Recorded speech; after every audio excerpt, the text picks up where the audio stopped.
Alright, it is now time to start working on lengthening the CV axles in the front like we did in the rear axle in the last video of this project. Super simple. All we're basically doing is just measuring between here.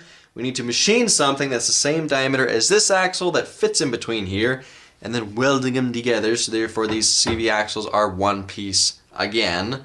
Now, like I said in the last video, unfortunately I don't have any round stock that's the same diameter as this. All I have is 1.25" hot rolled steel, and this diameter is 0.944. So we have to machine 1.25" down to 0.944 to be the same thickness as this.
Now, this time, I decided to bevel these at a much steeper angle because last time, with the last video of this project, I think I beveled these at like a 45-degree angle, and it was just a huge gap in between here, and I just had to spend hours and hours adding filler metal into here, and that was just way too ridiculous. So this time I beveled these at a much steeper angle, so therefore hopefully this won't take as long to weld these.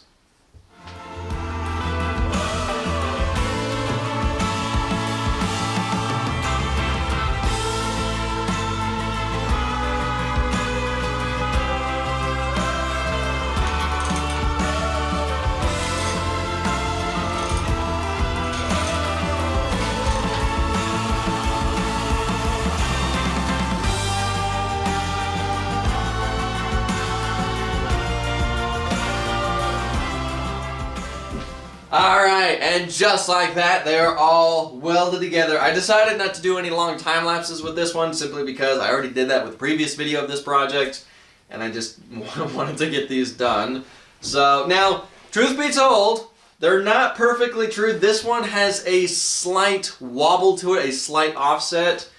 It's super hard to weld something like this and to get it running perfectly true. This one is actually pretty good. I think it's because it's so short, but this one, this side has just a slight, it's like a 5 or 10 thou offset or wobble to it when it's spinning. So now I don't really think we're gonna notice that. Remember, this thing is a rock crawler, emphasis on the word crawling, which means it's not a high-speed vehicle. So I don't think we're gonna notice the CV axles have a little bit of a wobble to them. So I'm not worried about that. Now, for those who haven't noticed, these front hubs actually spin independently from the CV axles. You can actually spin CV axles and the hubs don't spin. Now, For those who don't know what this is, these are electronic locking hubs. Basically, there's two little wires coming out of these hubs, and these hubs are from a Polaris Magnum 325 for those who want to know. And you put 12 volts to these wires, and then the hubs lock to the CV axles, which means we can have a switch on the dashboard where if we flip the switch, goes to 4-wheel drive, flip the switch off, goes back to 2-wheel drive, which is a pretty awesome feature. So now unfortunately, I did test to see if these work, and they don't. They don't really work. I put 12 volts to these wires, both directions, and these just don't really work. I looked it up, but apparently these are super picky with how you assemble these. And there's like a little plate in there, you have to get it perfectly lined up. So I'm going to take these things apart and play around with them a little bit, see if we can get these things working again.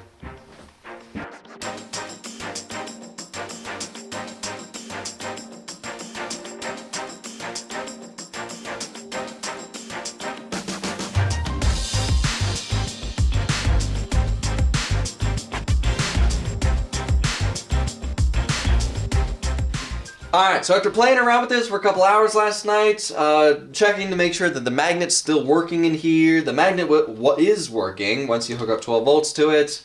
And I was putting it back together and still wondering, why is this not working? Why is it not locking to the CV axles? Last night, I watched a couple videos of somebody explaining how this setup works, and apparently I was simply just testing this wrong. You cannot spin the hub and expect the hub to lock to the CV. You need to spin the CV for it to lock to the hub. So check it out. It does work. So if you hook up 12 volts to it, just like that, stay in there. If you spin the hub, nothing happens, but if you spin the CV, then it locks to the hub. So it does work. I was just simply testing it wrong. So now that we know that that's working, the axles are all welded together, now we can start working on reassembling this whole project.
Alright, now let's talk about the tires for a little bit. Now I know you guys have noticed that two of the tires on this project, the tread pattern is facing backwards. I know it's been driving you guys nuts, trust me, it's been driving me nuts as well. The reason that they're backwards is I took these tires to a local tire place and they just put the tread pattern facing all in the same direction on these rims, which I should have known not to do that. They're a tire place, but I haven't fixed it yet simply because I'm really tempted to put some other tires on this thing. I know you guys, like I said in the last video, I know you guys want me to put some like 30s or 32 tires on this thing, but we first need to test the drive setup with these size tires. These tires are 25 by 8 by 12, just in case the drive setup doesn't work and we need to rebuild it or replace it or anything like that. I don't want to buy some bigger tires for this thing just for it to break, and then we need to redo it and get new tires for the new setup. So, but I'm really tempted to put some other tires on this project that are just slightly bigger and have a much more aggressive tread pattern. I was looking on Amazon for 26 by 10 by 12 tires. These are 25 by 8 by 12. But I don't want to spend $600 and something bucks on tires for this project when I'm not sure if it's going to work and we're going to have to replace it or anything like that. But I did realize after looking at it, the VF1000 project has tires that are 26 by 10 by 12 in the rear and 26 by 9 by 12 tires in the front, and that project's just sitting there. We're not using it. The tires are just sitting there.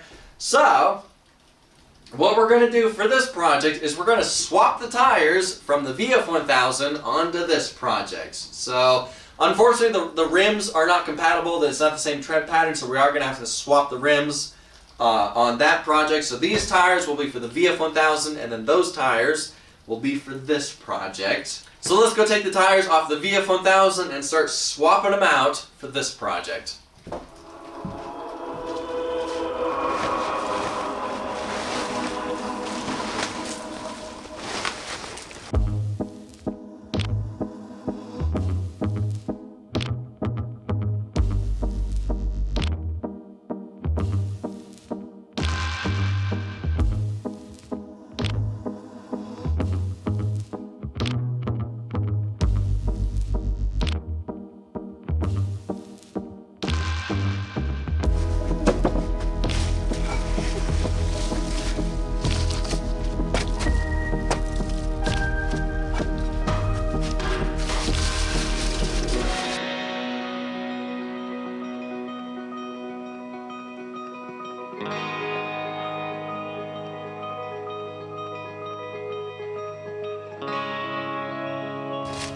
Is this gonna stay here?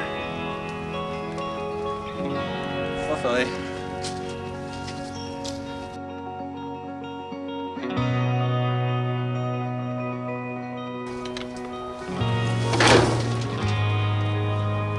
Whoops. That didn't. We'll deal with that later.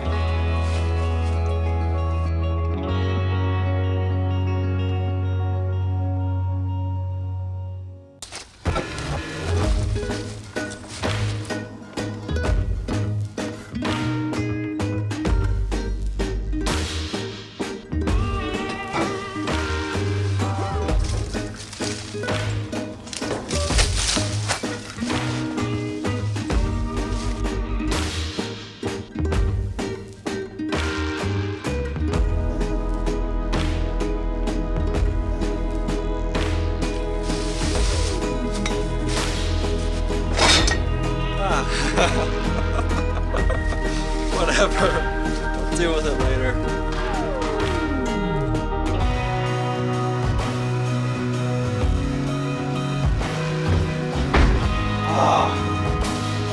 That wasn't that hard. These tires are so much lighter than these because these are steel rims.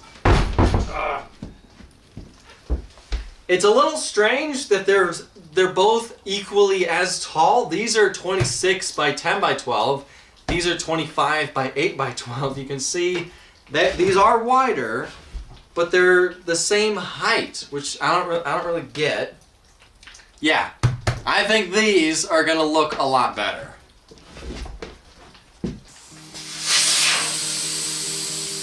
I'm gonna try to see if I can do this myself. I got this,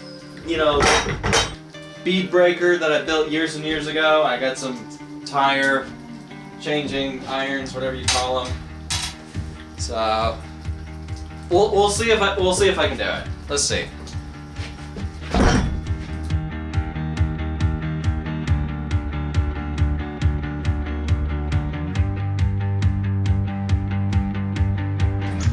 That wasn't that hard, but that's the easy part actually. The hard part's actually getting these off the rim.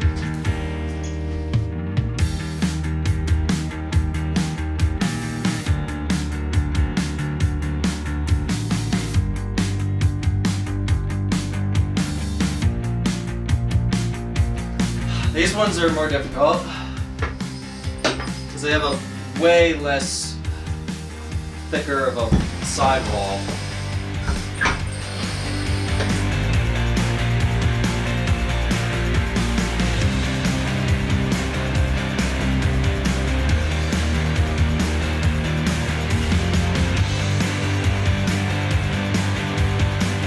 This one was way harder than those other ones. This thing has like a super thin sidewall, so it doesn't really want to hold up when I'm trying to break the bead on these things. So, 1 down, 3 to go.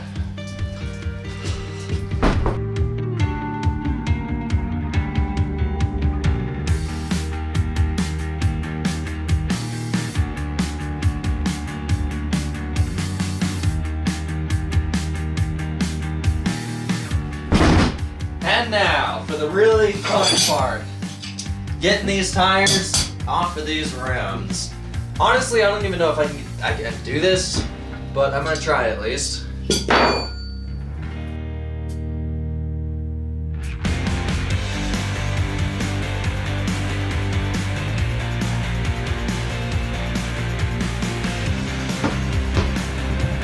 Oh, that wasn't so bad. A little workout though.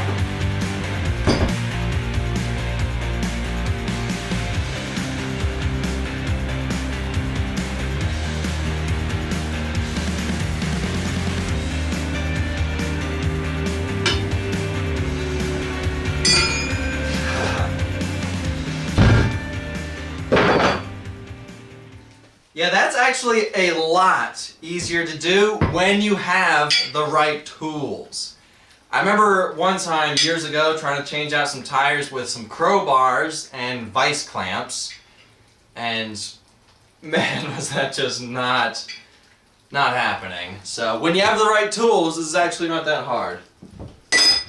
So, big tires are done. Now, it's time for the smaller tires. Hopefully these will be easier and not harder.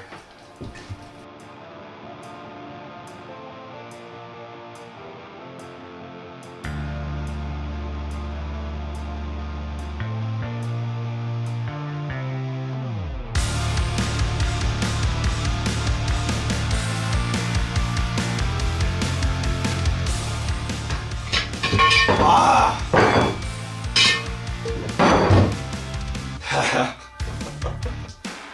That is a workout.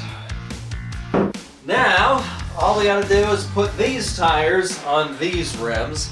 I don't think that there's a direction for these tires. It doesn't say, you know, on the side. It doesn't say like a rotation with an arrow. Yeah, so I think we can just slap these things on without worrying about tread pattern, direction, or anything like that.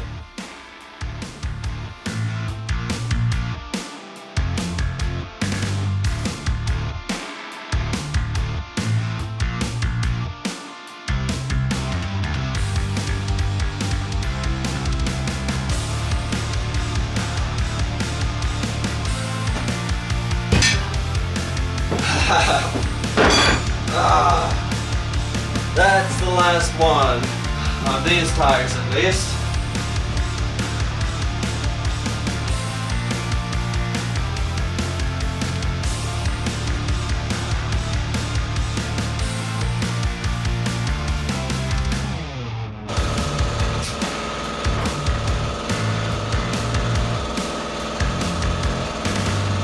So those were super easy to get them on the bead. These ones not so much because these things are so soft. So we got this thing.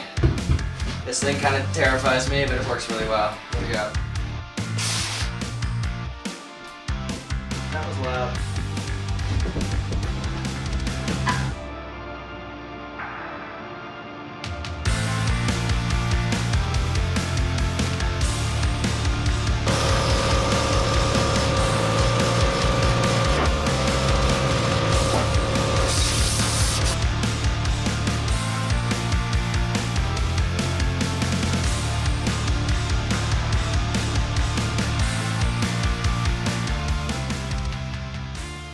Alright, so pretty much spent the rest of the day yesterday swapping these tires out to get these tires onto these rims. And miracles happened. It is 12 hours later and they are still holding air. They're not deflated and they're still holding. I put 20 psi into each of these last night just to so therefore I can check them this morning and see if they're still holding 20 psi. And right now all of them are holding 18 psi, so either they're equally slowly leaking, or because it's colder today, the air kind of shrank in there. So I'm hoping for that.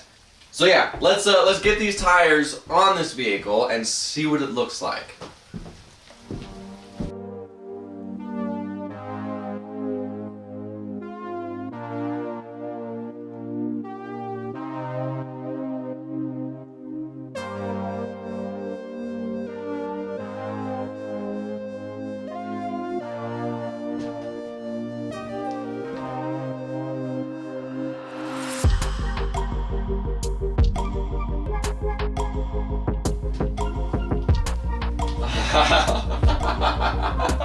Okay, that looks awesome.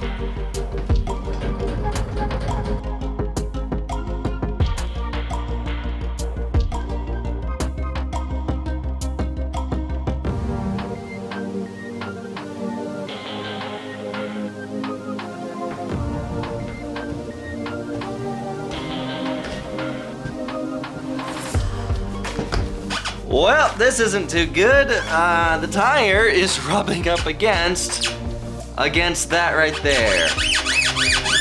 Yeah, so for some reason, this spindle is different than that spindle. That spindle over there, this is a lot lower on that side than it is on this side. This one's a lot higher for some reason. So yeah, that's the tire's rubbing up against right there. So I'm just gonna take the tire off and grind this down, and hopefully that fixes the problem. Hopefully.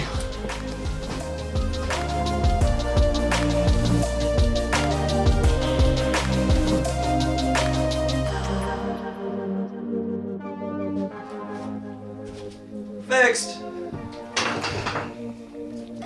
So that's enough clearance, right? Yeah, I don't foresee that being a problem in the future.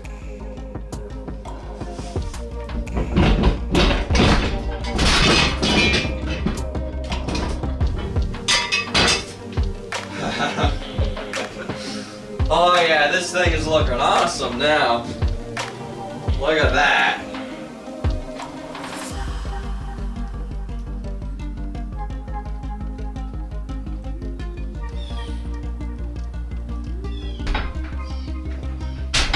Man, look at that.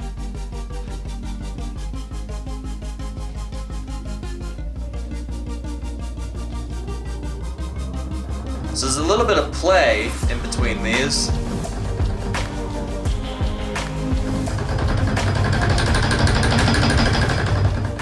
Hopefully it'll be fine. Alright, so we need to continue with reassembling this thing, but first, before we put everything on, the next thing we need to do is let's put the transfer case back in here and start working on lengthening the drive shafts.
Alright, now I decided to just MIG weld the axles together simply because there's gearing in these differentials, and if I remember correctly, it's around like 2-to-1 gearing, so this is spinning twice as fast, so in theory there should be half as much force being put on these axles versus the CV axles. So this should be strong enough. Yeah, I'm not really worried about it, so I'm just MIG welding them together, and they should be strong enough. The tubing I'm using to connect these two together is this stuff. It's actually it's pretty thick wall tubing. This is like 3/16 of an inch thick wall.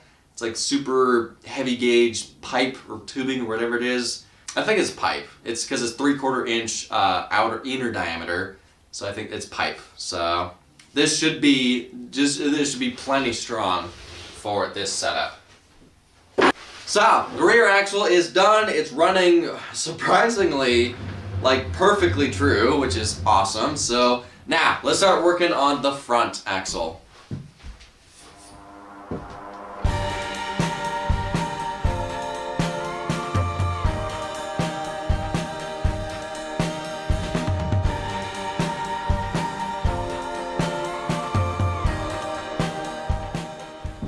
Alright, it's the next day. Yesterday I finished welding the rear axle together, and I was just about to finish welding the front axle, and then this morning I remembered something that's very specific about U-joints and axles that you have to do when welding them together. I completely forgot about phasing. That's kind of important when you're welding axles together. For those who don't know what I'm talking about, I'm not going to try and explain it. Just look up U-joint phasing. It'll explain it better than I can, but I completely forgot about it when welding these together. So at least I remembered it until this morning, and I hadn't finished welding the front axle all the way yet. I only welded it in one place on either end. On the rear, I welded it in 3 different locations on either end, so the rear is going to be a bit more challenging to fix because we got to cut one of these sides off and align the U-joints to a proper phasing and then re-weld it back together.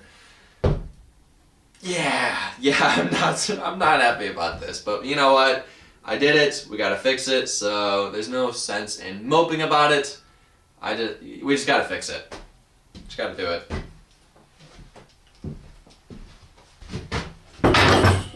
So, you can see this is the rear axle, and I've welded it together in 3 different spots. Little plug weld right there, or whatever you call that, and then 2 fat welds right here. I think I can actually get away with this by just cutting apart these 2 welds, because this tubing wasn't long enough.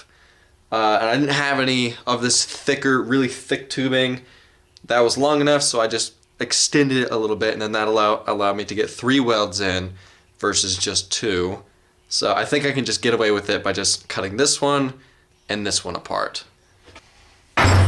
You can see the phasing. I'm going to try to explain it, is this part of the U-joint, this right here, and then this one right here need to be parallel with each other.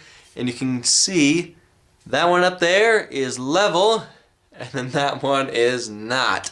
So yeah, the phasing on these is not correct. Same thing on this one. Top one is level, the bottom is not. So, we gotta fix it.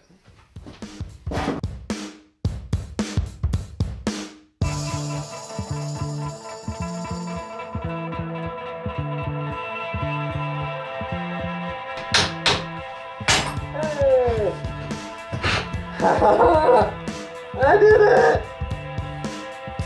One down. One to go.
Alright, so I hooked up the front hubs to this battery, so therefore we can see this thing in four-wheel drive.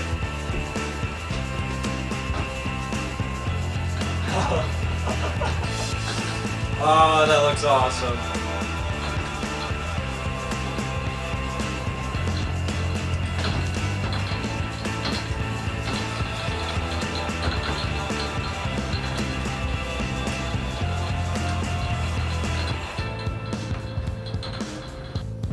Alright, so I'm really curious to see if we can spin this thing up with a drill. So I think it's in high range. Let's see if this works.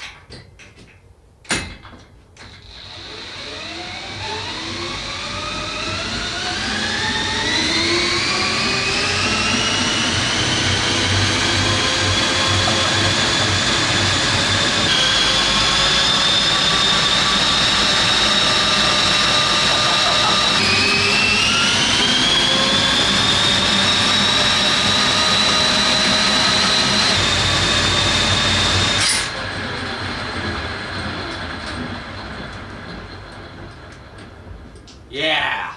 Alright, now, let's try her in low range. Alright, that's low range. See what it looks like.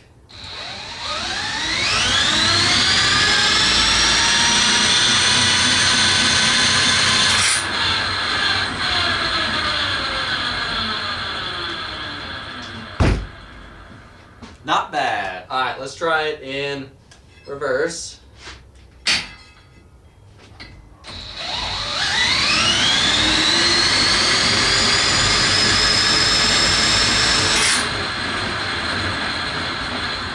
We have reverse. Alright, I gotta say, these new tires make this vehicle look just so much better. It makes it look so much cooler.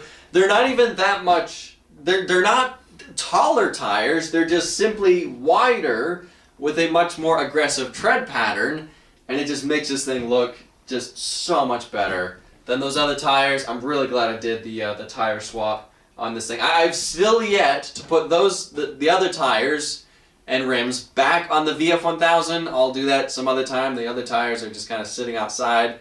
I'll do that. I'm not in a rush to do that, so it'll happen eventually.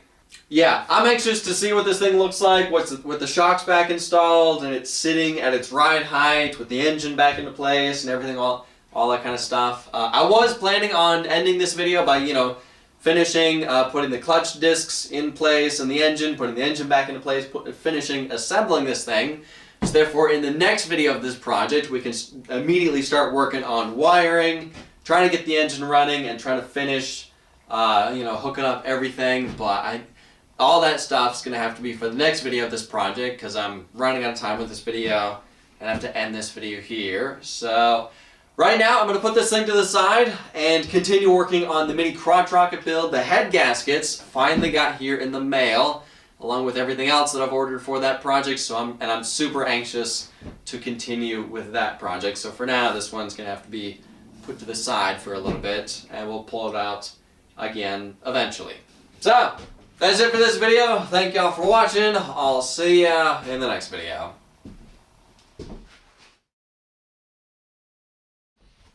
Alright, so for those who are wondering why that front tire was free spinning and this one was not free spinning and it was connected to, and it was, slowing down with the back two tires and the other front tire was not, is because for some reason the locking hub for this tire just refused to work. I hooked it up to the battery, spinning this thing, spinning the CV axle, spinning the tire in the opposite direction to try and get the locking mechanism to engage. And for some reason, I just couldn't get it to work. I took it apart like 4 or 5 times, cleaned it, tried this, tried that. It just refused to work. So my solution for that was simply just vice clamp onto the castle nut that goes onto the CV axle and then zip tie the tire to the vice clamp, just so I can get this tire spinning for the ending of this video. So we'll fix it. We'll fix it later in the next video of this project.